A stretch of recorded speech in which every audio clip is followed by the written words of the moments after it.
What happens when one of Hollywood's most respected actors walks into what should be a routine interview, only to find himself facing questions that cross every line imaginable?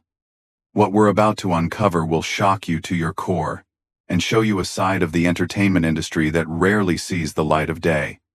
Before we dive in, make sure to hit that subscribe button and drop a comment below because this story is unlike anything you've heard before. The studio lights were blazing hot as Tamron Hall adjusted her notes one final time. Her production team had been buzzing with excitement for weeks about landing this exclusive interview.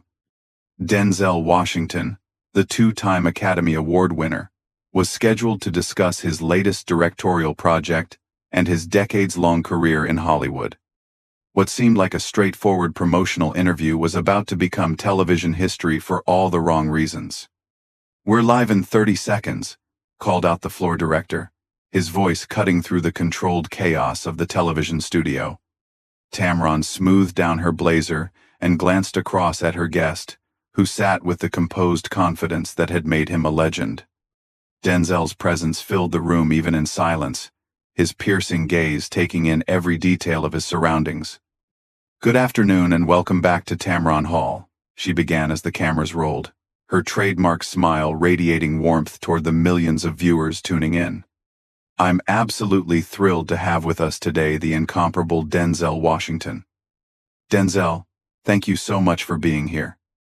"Thank you for having me, Tamron," Denzel replied, his voice carrying that unmistakable gravitas that had commanded respect in boardrooms and on movie sets for over 4 decades. "Always a pleasure to sit down with you." The first few minutes proceeded exactly as expected. They discussed his upcoming film, his approach to directing, and his thoughts on the current state of cinema. Denzel spoke with the eloquence and wisdom that had made him not just a movie star, but a cultural icon. His responses were measured, thoughtful, and delivered with the kind of authenticity that reminded everyone why he had remained relevant across multiple generations. "You know, Denzel," Tamron said, leaning forward slightly as she prepared to transition to what her producers had told her would be the money segment of the interview. "There's something I've been curious about, and I think our viewers would love to hear your perspective on this." Denzel raised an eyebrow, his expression remaining pleasant but alert. Something in Tamron's tone had shifted, a subtle change that decades of experience in front of cameras had trained him to recognize. "I'm listening," he said simply. "There have been some whispers in Hollywood circles," Tamron continued, her voice taking on the tone of someone about to reveal a closely guarded secret, "about certain compromises that actors, especially successful black actors, have had to make to reach the highest levels of the industry. Some very specific compromises." The temperature in the room seemed to drop several degrees. Denzel's posture remained unchanged, but those who knew him well would have noticed the almost imperceptible tightening around his eyes. "What kind of compromises are you referring to, Tamron?" he asked, his voice steady but with an edge that hadn't been there moments before. "Well," Tamron pressed on, apparently oblivious to or choosing to ignore the warning signs, "there are persistent rumors about certain rituals, certain requirements that the industry's power brokers expect from actors who want to reach your level of success, particularly from black male actors." Denzel was quiet for a long moment, his gaze fixed directly on his host. When he finally spoke, his voice was carefully controlled but unmistakably cooler. "Tamron, I'm going to need you to be very specific about what you're suggesting here, because I want to make sure I understand exactly what you're implying." "I think you know what I'm talking about, Denzel," Tamron replied, her journalistic instincts apparently overriding any sense of caution. "The entertainment industry has always had its dark secrets, and there are those who say that certain sacrificial elements, certain spiritual compromises, are expected from those who achieve the kind of sustained success you've had." The silence that followed was deafening. Even the camera operators seemed to sense that something significant was happening. Denzel's expression had transformed from pleasant interview demeanor to something far more serious. When he spoke again, his voice carried a weight that made everyone in the studio pay attention. Let me make sure I understand what you're suggesting, Denzel said slowly, his words deliberate and precise. You're sitting here, on national television, implying that my success, my 4 decades of work, my commitment to my craft, is somehow the result of what, exactly? Some kind of occult activity? Some kind of Faustian bargain? Tamron seemed to realize that the conversation had taken a turn she hadn't anticipated, but rather than backing down, she doubled down. I'm simply asking about rumors that have circulated for years, Denzel. Surely you've heard them. The question is whether there's any truth to them. Denzel leaned back in his chair, his eyes never leaving Tamron's face. You know what, Tamron? I've been in this business for a long time. I've seen a lot of things, heard a lot of nonsense, and dealt with my share of people who prefer conspiracy theories to hard work and talent. But I have to say, this might be a new low. I'm just doing my job as a journalist, Tamron responded, though her confidence was clearly beginning to waver. These are questions that people are asking. People are asking? Denzel repeated, his voice rising slightly. What people?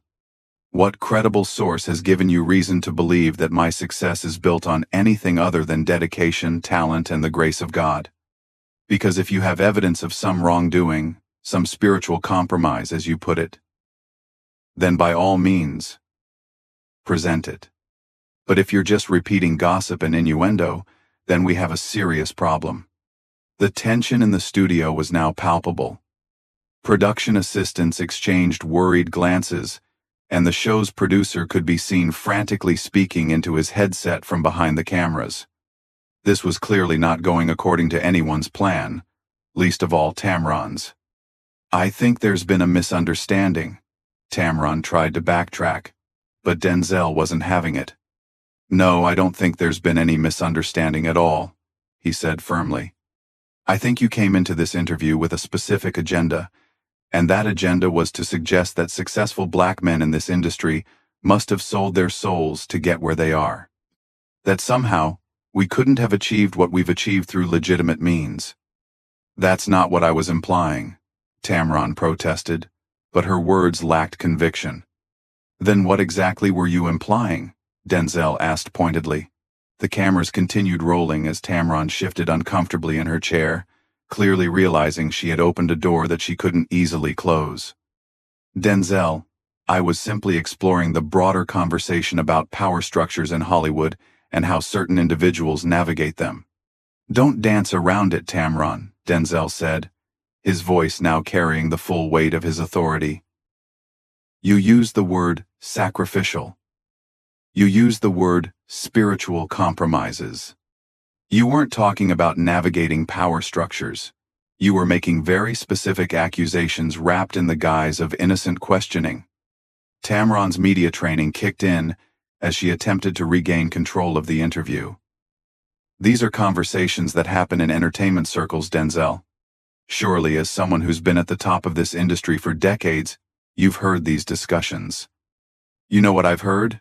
Denzel leaned forward, his eyes blazing with an intensity that reminded everyone why he'd been so convincing in roles where he played men who wouldn't be pushed around. I've heard ignorant people suggest that successful black people, whether they're in entertainment, business, or any other field, couldn't possibly have earned their success legitimately. I've heard people say that we must have cheated somehow, compromised somehow, sold out somehow. That's not what I'm suggesting, Tamron interjected, but Denzel wasn't finished. Isn't it though? He continued, his voice gaining strength. Because when you sit across from a black man who has worked his entire life to perfect his craft, who has studied Shakespeare, who has trained at prestigious institutions, who has dedicated himself to excellence in every role he's ever taken, and your first instinct is to ask about dark rituals and spiritual compromises, what exactly are you suggesting? The studio audience, which had been invited to witness what was supposed to be a feel-good interview, sat in stunned silence. Some looked uncomfortable. Others appeared fascinated by the unexpected turn of events. The producers were now openly panicking, with several of them huddled together behind the cameras, clearly debating whether to cut to commercial. I think you're mischaracterizing my questions, Tamron said, her professional composure beginning to crack under the pressure of Denzel's unwavering stare. Am I? Denzel asked rhetorically. Then let me ask you something, Tamron. Have you ever asked a white actor about the spiritual compromises they made to achieve success? Have you ever suggested to Robert De Niro or Al Pacino that their decades of success might be the result of occult practices? Or is this line of questioning reserved specifically for successful black men? Tamron's face flushed as she realized the corner she had painted herself into. Denzel, I think we're getting off track here. My intention was never to offend you or to suggest anything inappropriate about your career. Your intention? Denzel's voice rose slightly, though he maintained his composure. Your intention was to get ratings by perpetuating harmful stereotypes and conspiracy theories. Your intention was to suggest that a black man couldn't possibly achieve what I've achieved through talent, hard work, and dedication alone. That is absolutely not true, Tamron protested, but her voice lacked the conviction it had carried earlier in the interview. Then explain to me, in clear terms, what you meant when you asked about sacrificial elements and spiritual compromises, Denzel demanded. Because from where I'm sitting, it sounds like you're suggesting that successful black people are somehow in league with dark forces. It sounds like you're promoting the same kind of thinking that has been used to diminish and delegitimize black achievement for centuries. The weight of his words settled over the studio like a heavy blanket. Even the technical crew had stopped their usual bustling around to focus on the exchange happening in front of them. This was clearly not typical television fare. I was asking about industry practices that some people believe exist, Tamron said weakly, clearly grasping for any way to justify her line of questioning. Some people believe the Earth is flat too, Denzel shot back. Some people believe that the moon landing was fake. Are you going to give airtime to every conspiracy theory that makes the rounds on social media? Because that's essentially what you've done here today. I'm a journalist, Denzel. I ask difficult questions. No, Tamron.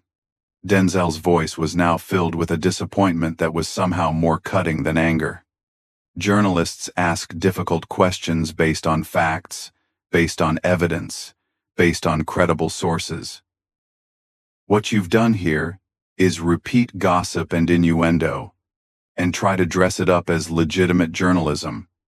There's a difference. The executive producer's voice could now be heard clearly from behind the cameras, though the words were muffled.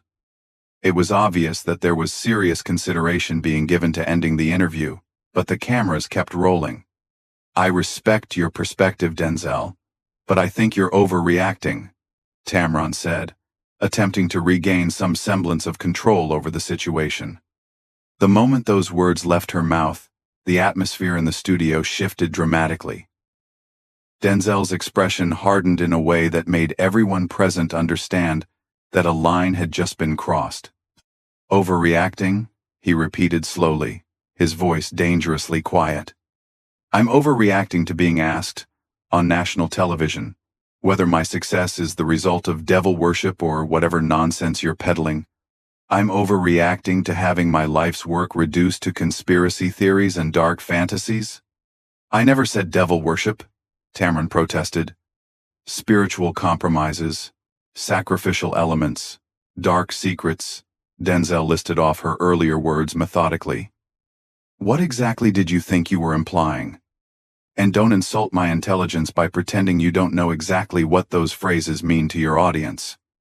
Tamron looked around the studio, clearly hoping for some kind of intervention from her production team, but none came. She was on her own, facing down one of the most respected actors in the world, and losing badly. Denzel, I think perhaps we should move on to discussing your upcoming projects, she suggested desperately. Oh, now you want to move on? Denzel asked, his eyebrows raised in apparent amazement. After dropping these accusations, you just want to pretend it never happened and talk about my movies? That's not how this works. They weren't accusations, they were questions. Questions based on what? What research did you do? What sources did you consult? What evidence do you have that would justify asking such questions? Denzel's training as an actor was evident in how he controlled his voice, projecting authority without shouting, commanding attention through presence rather than volume. Tamron's silence was answer enough, and everyone in the studio knew it. "That's what I thought," Denzel said quietly. "You don't have any evidence because there isn't any evidence. You're just repeating internet conspiracy theories and hoping they'll generate clicks and views." The silence stretched on for what felt like an eternity before Tamron made one final attempt to salvage the interview. "Denzel, I understand you're upset, but these are conversations that happen in Hollywood circles. I'm simply bringing them to light." "Bringing them to light?" Denzel's voice was incredulous. "You're not bringing anything to light, Tamron. You're spreading poison. You're perpetuating the kind of destructive nonsense that has been used to tear down successful Black people for generations." "I think that's an unfair characterization," Tamron replied, though her voice betrayed her growing desperation. "Is it?" Denzel stood up from his chair, his imposing presence filling the studio space. "Let me tell you what's unfair, Tamron. What's unfair is sitting across from someone who has dedicated their entire life to their craft and suggesting that their success is somehow illegitimate. What's unfair is using your platform to spread conspiracy theories instead of celebrating excellence."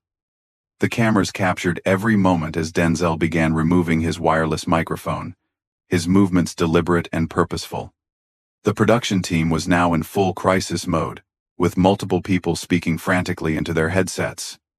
"Denzel, please, let's continue the conversation," Tamron pleaded, realizing that her exclusive interview was about to become a public relations nightmare.